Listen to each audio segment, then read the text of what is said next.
Are you ready, Johnny, to get back on the hype train? Woo! Woo!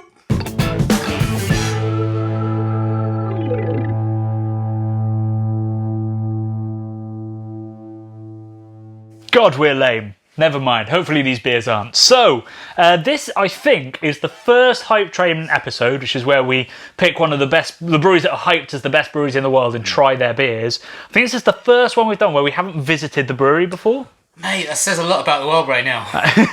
Yeah, it does. So huge thanks to Kristen Foster, who's an amazing beer writer. I work with her at Good Beer Hunting. She got these over to us.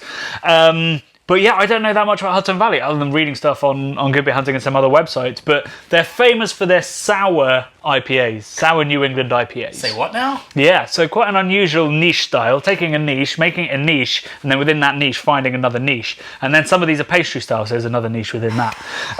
We're drinking their lager at the moment. We just thought we'd have a little experiment, and it smells like you're in northern Germany. It's amazing. It smells amazing. Jever, big bitterness, lovely head on it.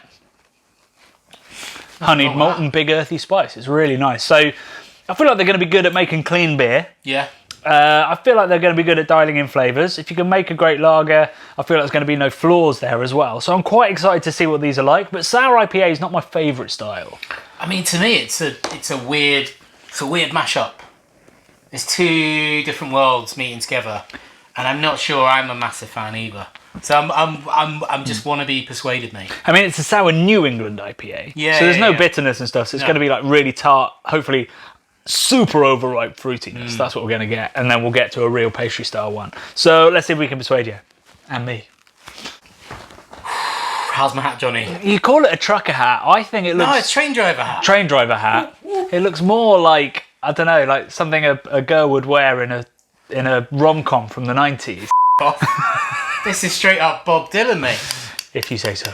So, we're going to start with Incandenza, which as far as I can tell is one of their core sour IPAs, or a very regular seasonal. Incandenza.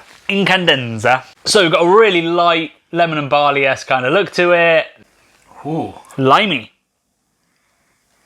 That is lots of lime. funky and weird.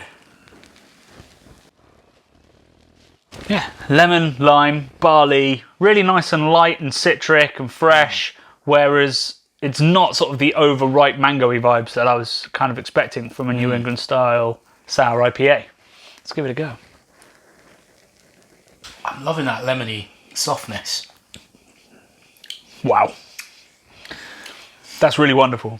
The lemony sort of freshness of it, even though it's sour, is kind of making me think of Allagash White somehow. That kind of lemon meringue thing. Yeah, I think it's just that kind of... It's got some texture to it that's similar, and the lemony notes, but totally different flavour. Yeah, it's got that wheaty body. I mean, that's what a New England IPA will have, and then it's lemony. But yeah, really, it's restrained acidity for sure. It is not super sour, which is often my issue with sour IPAs. There's just too much going on. There's too much acid going on for you to appreciate, you know, the full body, the rich, citrusy hop flavours.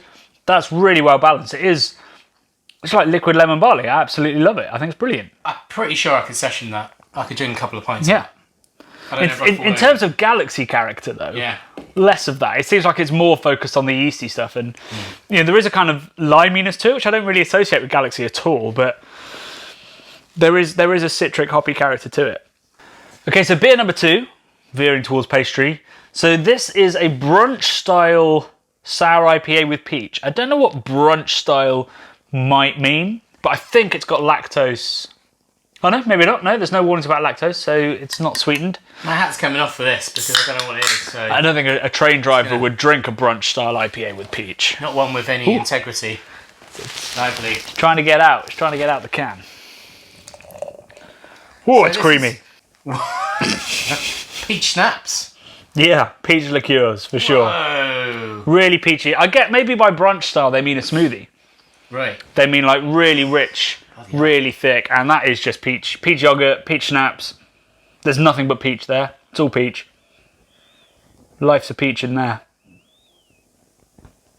Anything to add? It's just peach, right?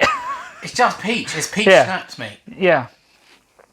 Why do you say schnapps? Are you getting any alcohol from it? No, just I remember being a kid and my dad drinking lots of different kind of spirits, but one of them which I was like, oh, I don't like the smell of that, was peach schnapps. Peach schnapps. I love the smell of peach schnapps. So I love the smell of this. I don't mind the smell of peach schnapps anymore, but it just takes me back to childhood. I can understand why this is hypey. Right, there is this definite movement in craft beer to want to have stuff that is just completely off the wall and unusual, and that hits all those nostalgic notes that you were talking about and doesn't actually taste of hops or malt. Is it real peaches in there, or is it? I think it'd be peach puree they've used. Peach puree. Yeah. They must have used an absolute shit ton. Yeah. But all of that peach has been fermented out because it's not sweet really. No. It's got loads of sourness, loads of peachy tang, but it's not a sweet beer. So we're going to move to the final beer. We're into pastry season, pastry territory. I'm going to have to read these ingredients off my phone because we've done this take several times and I still can't always remember what's in it. So, go on. Milk sugar, lactose. Yeah. Pineapple. Right. Pink sea salt. Nice. Toasted coconut. Okay. Vanilla. Whoa. And then citra hops. Yeah, I think that's what's about to happen to your palate as well. Jesus. And I just want to comment on the label because it's very beautiful and it's got like a Rubik's Cube on it. It's got a very complicated machine, circuit boards, and what appears to be a rhomboid alien. I don't know what it means, Johnny. I think it just means it's very complicated. Yeah. Taking a whole sort of system of circuit boards to produce this. Although that's a really easy Rubik's Cube to do because it's all one colour. All the same colour. Yeah, so no awards to that robot. Right, let's give this pastry nonsense a go. Do you remember the last time I couldn't remember everything that was in a beer? It was another half beer. And it was in a hotel room. One of the worst beers I've ever tried. That was the peanut guy, wasn't it? It was pumpkin. Oh God, I can't remember. Check back at this video if you want to watch it. There'll be notes. It was a terrible beer. Let's get this aroma. Whoa. Wow. There's a whole lot going on. I can't get my head around it. I mean, I get the coconut, but it's sort of almost chocolatey to me somehow. It's white chocolate. It's white chocolate. It's white chocolate, yeah. So that's the vanilla and the sort of coconut interaction. I think so. That's ended up with a white, like cocoa butter kind of vibe. I don't love that smell. It's like, it reminds me of, do you remember those pink white chocolate mice things? I love those. That's why I'm into it. They're the fucking worst. Maybe you don't have these in America, but it's basically fake white chocolate dyed pink in the shape of a tiny rodent. And there's a bit of acidity to it as well. It's a weird really fruity thing. chalky. It's like real low grade chocolate. Horrible stuff. I like it. Right, let's see how it tastes. Oh, that's a lot. That's a lot. Now that is incredibly sweet. I mean, I've got a sweet tooth, Johnny, but I think my last sweet tooth might have fallen out drinking that. The pineapple doesn't really cut through it enough. The coconut just adds to the kind of wishy-washy sweetness. There's so much going on, it's making the back of my mouth tingle, like in a very odd way. Oh no, that's not for me at all. That's all out of kilter. There's no balance or structure or anything. It's just a whack of sourness followed by endless sweetness, whereas the others were beautifully balanced on your tongue and made you want more. But isn't there something magnificent in something that's so off kilter and odd that I can't say I've tasted a beer like that ever?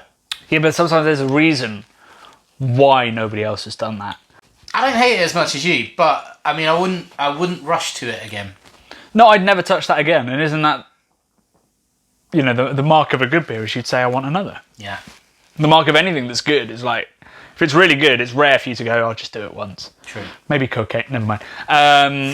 So yeah, that's not for me. The others were absolutely beautiful.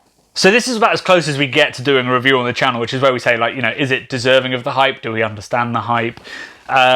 We get a lot of comments from American viewers on this channel saying we need to go to Hudson Valley, not just for Hudson Valley Brewery, but for other breweries as well. But in particular, Hudson Valley, people going, you need to try their beers. Do you understand why people are sending us that way? Yeah, I think it's, you know, the sort of angular nature of some of these, that one in particular, this expression here of the peach, it shows that it's exciting. Maybe people that are chasing flavour are like, you know, they might not be so drawn to this. This is a beautiful beer. Yeah. This is a beautiful beer. But these sort of things, they might make it a destination where you're like, I've got to go there, I've got to try that, I've got to experience that at source. I mean, I'm sure that people watching this are now like, well, I need to try that because of the reaction we gave it. It's wild. Yeah. In terms of whether they deserve the hype, I think definitely. I think these three are brilliant. Yeah. Absolutely brilliant beers. And completely, I was not expecting so much balance and crushability to them. I thought they'd all be kind of along this line. And I loved all three of these. This one, too much for me, but if you have a really sweet tooth, even sweeter than Brad's, I've never met somebody with a sweeter tooth than Brad's, then I can see how that could be fun. I think they're great, and I think we need to go visit them and have a chat. They do lots of mixed firm stuff as well, which is super exciting because they clearly know how to handle acidity and handle these different bugs other than yeasts. So that's very exciting. So yeah, I'd love to go see Hudson Valley. If they offer me a glass of that, I'd be like, you know what? Cheers.